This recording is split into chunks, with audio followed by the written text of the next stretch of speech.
নমস্কার, আমি দেবেশ শাস্ত্রী। আপনাদের সকলকে স্বাগত জানাই অ্যাস্ট্রো বেদান্ত ল্যাবে।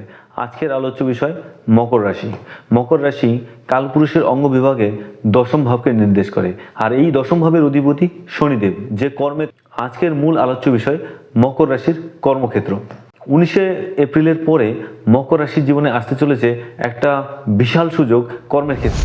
মকর রাশি সাপেক্ষে তার পঞ্চমপতি, দশমপতি, কেন্দ্রপতি, কোণের অধিপতি, একক রাজকারক গ্রহ শুক্র, সে 19 এপ্রিলের পরে অবস্থান করবে বৃষ রাশিতে, এবং বৃষ রাশিতে অবস্থান করার সময় শনির তৃতীয় দৃষ্টি দশমপতি শনির শুক্রের উপরে অবস্থান করবে। এই সময় মকর রাশি জাতক জাতিকার কর্মের একটা বড় সুযোগ এবং আসতে চলেছে, এবং এই সুযোগ তার মকর রাশির জাতক জাতিকার একদিকে যেমন ভালো চাকরি সুযোগ, অন্যদিকে একটা শরীর অসুস্থতা হওয়ার সুযোগ। তার জীবনে আসছে একটা অ্যাক্সিডেন্টাল যোগ 2রা এপ্রিলের পর, কারণ 2রা এপ্রিলের পর মঙ্গলের ট্রানজিট হচ্ছে মীন রাশিতে, যেখানে শনি অলরেডি অবস্থান করছে।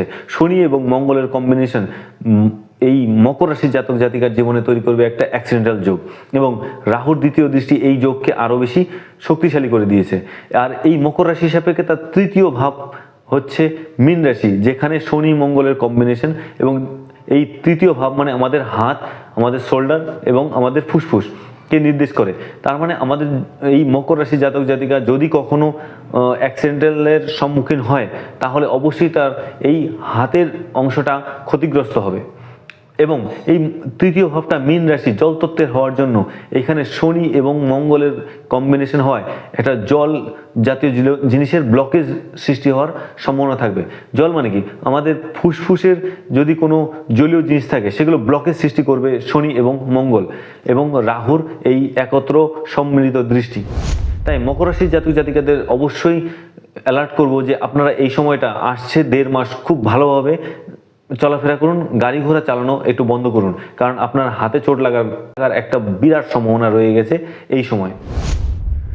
মকর রাশির জাতক জাতিকা তার মাকে নিয়ে পড়বে দুশ্চিন্তায়, কারণ তার চতুর্থভাবে অবস্থান করছে মকর রাশির সাপেক্ষে অষ্টমপতি রবি, এবং এই রবির উপরে কেতুর পঞ্চম দৃষ্টি থাকায় এই চতুর্থ ভাবটাকে ড্যামেজ করেছে, এবং চতুর্থ ভাবের অধিপতি চতুর্থ ভাব সাপেক্ষে দ্বাদশে মানে মীন রাশিতে অবস্থান করছে শনিযুক্ত হয়ে। তাই এই চতুর্থ ভাবটা ভীষণভাবে পীড়িত। তাই এই সময় মকর রাশি জাতক জাতিকার মায়ের অসুস্থ হওয়ার প্রবণতাটা খুবই বেড়ে যায়, এবং তার মা হসপিটালাইজ হওয়ার একটা সম্ভাবনা অনেকটাই বেড়ে যাচ্ছে। সঙ্গে এই চতুর্থ ভাব মানে হচ্ছে আমার মাতৃভূমি, যেখানে আমি জন্মগ্রহণ করেছি, মানে মকর রাশি জাতক জাতিকা যেখানে জন্মগ্রহণ করেছে তার বাড়ি, এই বাড়ি ত্যাগ করার একটা সম্ভাবনা থেকে যাচ্ছে, তার বাড়ি বিক্রি হওয়ারও একটা সম্ভাবনা থেকে যাচ্ছে, কারণ চতুর্থপতি চতুর্থ ভাব সাপেক্ষে দ্বাদশে আছে। তার মানে বাড়ির ব্যয়, এবং চতুর্থে রবির মতো ক্রূর গ্রহ এবং কেতুর মতো গ্রহের দৃষ্টি থাকার জন্য এই ভাবটা ভীষণভাবে ক্ষতিগ্রস্ত হয় মকর রাশি জাতক জাতিকা, তার বাড়ি হারানোর একটা বড় সম্ভাবনা থাকবে। মকর রাশির জীবনে আসতে চলেছে একটা নতুন প্রেমের যোগ 19 এপ্রিলের পর। মকর রাশির জীবনে আসতে চলেছে একটা নতুন প্রেমের যোগ 19 এপ্রিলের পর, কারণ এই 19 এপ্রিলে শুক্রের ট্রানজিট হবে তার বৃষ রাশিতে মকর রাশির সাপেক্ষে পঞ্চম ভাবে, এবং সেখানে অলরেডি বসে আছে ইউরেনাস, যাকে বলা হয় এক ফিউরিয়াস মার্স। ইউরেনাস এবং শুক্রের এই কম্বিনেশন এই ব্যক্তিকে প্রেমজ সম্পর্কের দিকে নিয়ে যাবে, এবং সঙ্গে যে চন্দ্রের অবস্থান মকর রাশি সাপেক্ষে সপ্তমপতি, সে পঞ্চমে অবস্থান করায় এই ব্যক্তির যে প্রেমজ সম্পর্ক তৈরি তার সঙ্গে বিয়ে হওয়ার একটা সম্ভাবনা থেকে যায়। মকর রাশি জাতক জাতিকার জীবনে বিবাহ ক্ষেত্রে উন্নতির একটা বিরাট যোগ, কারণ মকর রাশি সাপেক্ষে তার তৃতীয় পতি বৃহস্পতি তার ভাব সাপেক্ষে মকর রাশি সাপেক্ষে সপ্তমে অবস্থান করছে 2রা জুনে।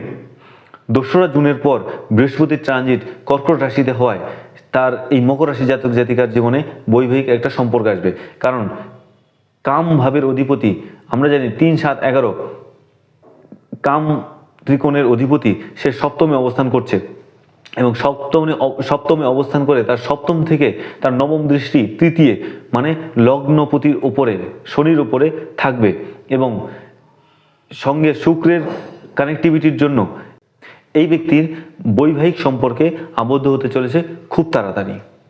তাই মকর রাশি জাতিকার জীবনে যেমন ভালো সময় আছে চাকরি এবং বৈবাহিক ক্ষেত্রে, অন্যদিকে অ্যাক্সিডেন্টাল সম্ভাবনাও রয়েছে।